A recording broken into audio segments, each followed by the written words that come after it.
Fala, meu povo! Bem-vindos aí ao canal do Phelps. Meu nome é Felipe Cunha e vamos dar prosseguimento aí ao estudo das ligações químicas. Hoje a aula vai ser sobre a ligação covalente. Primeiro, vamos dar uma relembrada aí no que a gente viu na aula passada. Nós tínhamos lá metais, que são da família 1A, 2A e 3A. Eles tinham tendência a doar elétrons, né, que a gente tinha visto isso. Já os ametais, da família 5A, 6A e 7A, eles tinham tendência a receber esses elétrons, que eram doados pelos metais.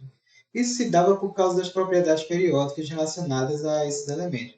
Os metais eles têm baixa energia de ionização, baixa afinidade eletrônica e baixa eletronegatividade. Já os ametais é exatamente o oposto. Portanto, a ligação entre esses elementos se dava pela atração eletrostática, pela formação de íons. Lembra bem lá de um polo positivo e um polo negativo que se atraíam, tipo um ímã, né? Então formava ligação iônica. Os íons formados são chamados de cátion, né? Com carga positiva, e o ânion com carga negativa. Então imagine agora que a gente vai tratar de outro tipo de ligação, que é a ligação realmente agora covalente, homopolar ou molecular. Essa ligação se dá entre átomos que precisam ganhar elétrons para atingir a estabilidade. Ou seja, ninguém aqui está querendo doar nada, né? Os dois estão querendo ganhar. E, só para relembrar, estabilidade tem a ver com a regra do octeto e do dueto, que significa que os átomos querem se ligar uns com os outros para atingir a estabilidade, que é a configuração eletrônica dos gases nobres, que é com 8 ou 12 elétrons na camada de valência. Agora vamos analisar direito isso aqui comigo. Essa ligação se dá entre átomos que precisam ganhar elétrons para atingir a estabilidade. Então, se um átomo quer ganhar e o outro também, pensa bem, eles poderiam brigar um com o outro, né, para um puxar o elétron do outro, ia ficar aquele cabo de guerra lá, um puxando para um lado, outro para o outro. E isso ia fazer com que esses átomos perdessem muita energia nisso daí. Mas na realidade o que acontece é que os átomos preferem compartilhar esses elétrons. Então os átomos são super gente fina, preferem gastar menos energia e se estabilizar. Que átomos são esses? Né? Esses átomos são basicamente os ametais. Então ametal com ametal temos ligação covalente. Ametal com hidrogênio temos ligação covalente. Essas duas são as mais importantes. Então, sugiro vocês fixarem aí na mente. Mas pode ocorrer entre dois hidrogênios, entre um ametal e um semimetal. Lembrando aqui que semimetal são alguns elementos da família 4A que têm propriedades intermediárias entre metais e ametais. Então pode ocorrer entre dois semimetais e semimetal e hidrogênio também. Em primeiro lugar, a gente vai ver aqui a ligação covalente normal. Aqui temos o exemplo do hidrogênio, que tem um elétron na camada de valência, e o cloro, que é um elemento da família 7A, que tem 7 elétrons na camada de valência. Vocês podem ver aqui ao redor dele. Essa ligação vai se dar da seguinte forma, né? O hidrogênio vai se aproximar do cloro e a eletrosfera dos dois na camada de valência vai se unir. Então eles vão ficar compartilhando esses dois elétrons aí, esse parzinho aqui que está aqui no centro. Então a ligação covalente ela pode ser escrita como uma simples linha aqui, como vocês podem ver. Também temos ligações covalentes duplas e triplas, e a gente vai ver isso nos exemplos nos próximos slides aí. Então fica tranquilo. Nós temos também a ligação covalente dativa, coordenada ou semipolar. Então vamos aqui com um exemplo. Nós temos aqui o enxofre, que é um elemento da família 6A, tem 6 elétrons na camada de valência, e 2 oxigênios também da família 6A. Primeiramente, o enxofre e o oxigênio vão formar uma ligação dupla e estabilizar seus octetos aqui. Então, a gente pode perceber que o enxofre ainda tem mais 2 pares de elétrons aqui, e o oxigênio também.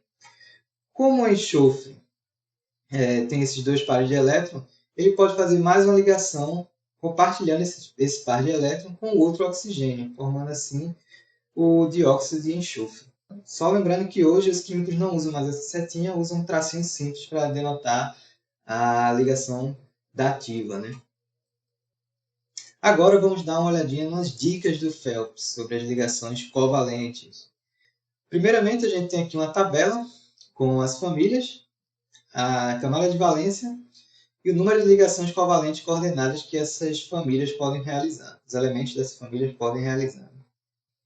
A família 4A tem 4 elétrons na camada de valência precisa de mais 4 elétrons para se estabilizar, então os elementos dessa família não vão fazer nenhuma ligação covalente coordenada.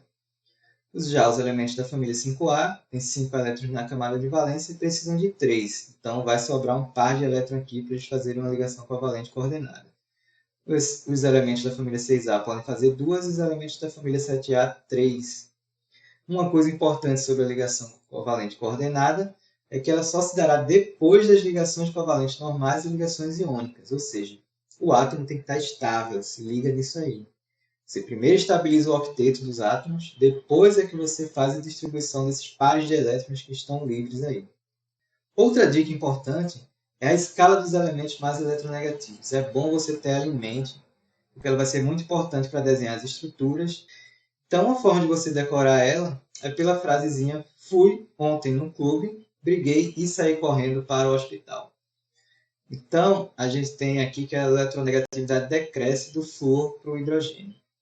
Essa escala de elementos vai ser interessante, como eu disse, para desenhar as formas estruturais. Então, temos aqui 2 exemplos do ácido sulfúrico e o ácido nítrico, onde o elemento menos eletronegativo, tirando o hidrogênio, né, fica no centro e os oxigênios ao redor. Finalizando aqui a teoria, foi bastante coisa.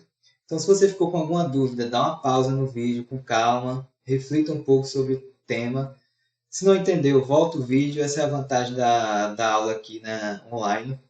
Volta o vídeo, assiste devagar, anota tudo, tenta de novo. Qualquer dúvida, comenta aí embaixo que eu tiro a dúvida depois, se persistir. Porque agora a gente vai para a parte prática. Vamos então para a parte prática da coisa. Vamos então aqui desenhar algumas fórmulas estruturais a partir dessas fórmulas moleculares que estão aqui. Vamos começar com o dióxido de carbono. O elemento menos eletronegativo é o carbono, então ele fica no centro. É um elemento da família 4A, então tem 4 elétrons na camada de valência. Os oxigênios eles são da família 6A, então eles têm 6 elétrons na camada de valência. Desculpa aqui a caligrafia. Então, para estabilizar os octetos, o carbono vai fazer 2 ligações covalentes com um oxigênio e mais 2 ligações com outro oxigênio. Como a gente viu, os elementos da família 4A precisam de 4 elétrons para se estabilizar. Então aqui o composto está estabilizado e ele também pode ser escrito da seguinte forma, bem simples. Continuando, nós temos aqui o NH3, que é amônio. Dessa vez eu vou ser mais rápido, nós temos o nitrogênio, que é da família 5A, tem 5 elétrons na camada de valência. Precisa de mais 3, né? Então ele vai se ligar aos 3 hidrogênios com 3 ligações covalentes. Agora um caso mais complicado aqui, que é o do ozônio. Só temos oxigênio, então a gente pode desenhar eles um do lado do outro aqui. Cada oxigênio precisa fazer 2 ligações para se estabilizar. Então, primeiro a gente estabiliza um e o do meio. Depois a gente pode fazer uma ligação dativa aqui com o par de elétrons que está sobrando desse oxigênio. Ainda vai ter mais um aqui. Então, vocês se lembram? Vocês devem se lembrar que a ligação covalente dativa também se chama ligação semipolar. Por quê? Porque como esse oxigênio doou esse par de elétrons para esse da esquerda aqui, ele ficou deficiente de elétrons, então ele tem uma carga parcial aqui positiva. E esse que ganhou vai ficar com a carga parcial negativa. Essa ligação também pode ser escrita assim.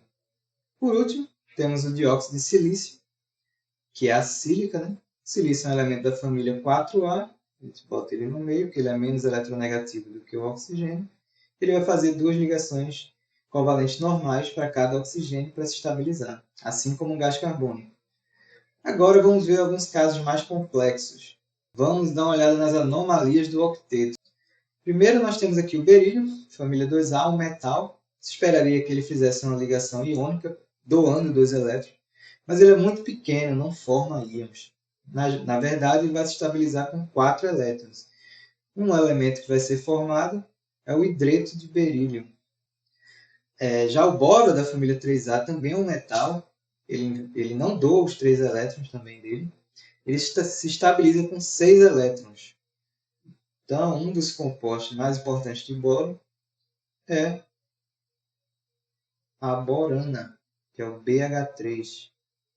Já o fósforo da família 5A, ele poderia se estabilizar com mais 3 elétrons, mas tem um caso particular do PCl5, pentacloreto de fósforo, se estabiliza com 10 elétrons. O xenônio, é o quarto caso que a gente vai ver aqui, é uma família 8A, um gás nobre. Né? A gente sabe que os gases nobres não tendem a se ligar com ninguém. Mas o xenônio ele pode formar compostos com o flúor em altas temperaturas e se estabilizar com 10, 12 ou 14 elétrons na camada de valência. Temos também aqui o nitrogênio, da família 5A, é um ametal, precisaria de 3 elétrons para se estabilizar, mas ele tem várias anomalias aqui que é muito interessante a gente ver. A primeira delas é o dióxido de nitrogênio, o NO2. Então, primeiro a gente desenha o nitrogênio, que é menos eletronegativo, e os oxigênios ao redor. O nitrogênio aqui ele vai fazer uma ligação dupla com o oxigênio, estabilizar esse oxigênio, e uma ligação coordenada com esse outro oxigênio, estabilizando aqui. Temos também o N2O, que é o óxido nitroso, que a gente tem aqui uma forma diferente. Temos um nitrogênio, um oxigênio de um lado e o outro nitrogênio aqui. Esses nitrogênios vão formar uma ligação tripla para se estabilizar, seus octetos. Então, cada um aqui está com 8 elétrons na camada de valência. E esse nitrogênio vai fazer uma ligação dativa com o par de elétrons que está sobrando deles aqui, se ligando a esse outro oxigênio. Então, esses compostos são bastante instáveis. Né? Vale a pena você dar uma pesquisada sobre eles depois. Temos também o óxido nítrico, o NO, que vai formar uma ligação dupla com esse oxigênio aqui. Por último, temos o pentóxido de nitrogênio, ou pentóxido de dinitrogênio, que é o N2O5. Aqui é bastante diferente de desenhar, porque o oxigênio que vai ficar no centro, ligando-se aos dois nitrogênios aqui. Então, para completar a estrutura e seus octetos, o nitrogênio vai formar uma ligação dupla com esse oxigênio e vai ter uma ligação dativa com esse outro aqui. Percebam que aqui também vai ocorrer um fenômeno de ressonância e de cargas parciais. Então, são compostos instáveis, como eu falei. Finalizando as anomalias do octeto, finalizamos também nossa parte prática da aula de hoje. Foi bastante coisa, então escrevam direitinho essas estruturas aí. Se você conhecer outras, porque existem outras, comenta aí embaixo para o pessoal discutir também. E vamos agora para os desafios. Começando por uma questão da UEPB de 2002. Essa questão vai trazer 3 afirmações aqui que você vai ter que descobrir quais estão corretas. A sexta questão é da UFPB de 2000. Então ela fala sobre a regra do octeto e pede aqui, de acordo com essa teoria, qual é a alternativa que nenhuma das moléculas obedece a essa regra. Então a gente viu aí na parte prática bastante coisa, dá para você responder. A questão 7 é da FAAP de São Paulo. Ele dá 3 configurações eletrônicas aqui de 3 elementos. Ele não deu aqui os símbolos, né? Mas você tem que descobrir qual família eles pertencem. E se a união entre eles vão dar um composto iônico, vai dar um composto covalente. E entre eles mesmo, aqui no caso do composto A, o que é que vai dar? Você descobrir quais as respostas corretas aí, dessas 3 afirmações que ele fez. A questão 8 é da UPE do ano passado, 2019. E ele fala de um processo aqui industrial. Ele diz que ocorre uma ligação entre átomos de carbono e átomos de enxofre. Que tipo de ligação é essa? Que a gente viu aí, pensa direitinho. Por fim, a questão 9 é para você elaborar as fórmulas estruturais, que nem eu dei lá nos outros exemplos, na parte prática, desses elementos aqui, a partir dessas fórmulas moleculares aqui. Se surgir alguma dúvida, não se preocupa que eu vou resolver todas essas questões na aula de exercícios, que vai estar logo mais aí no ar. Pessoal, a aula termina por aqui. Espero que vocês resolvam essas questões. Não esqueçam de resolver as questões, que é muito importante para saber se você aprendeu mesmo. Posta aí depois nos comentários as resoluções e as respostas que você encontrou para comparar com a galera. Valeu aí, se você gostou do conteúdo. Segue aí o canal, se inscreve aí para você saber quando vão sair os vídeos. Comenta aí também com seus amigos que estão estudando Química. Agradeço a todo mundo pela atenção. Até a próxima. Tchau, tchau, galera.